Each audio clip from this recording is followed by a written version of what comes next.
San Diego River Park Foundation participates in WeAllCount just in part because this is such an intersectional issue between the environment, between social services and housing. We've often been surprised just when we start talking to people to find out that they do have a job, that it's not that they're people that are, have had a hard time finding employment. Sometimes they are employed and it's just cost of living and other challenges that make it difficult for them to keep an apartment.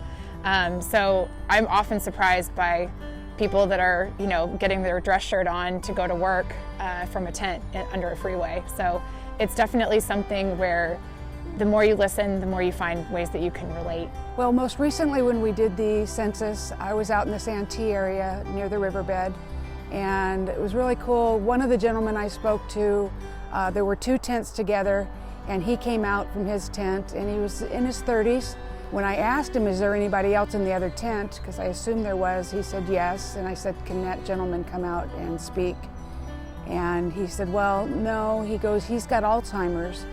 And he goes, I'm kind of watching out for him. Here is a complete stranger with his own struggles of homelessness, helping another stranger with Alzheimer's get off the streets. And they're like everybody else. They happen to be homeless and they happen to be struggling in that part of their life, but the rest of their life, they're brothers and sisters and mothers and fathers, and they're people.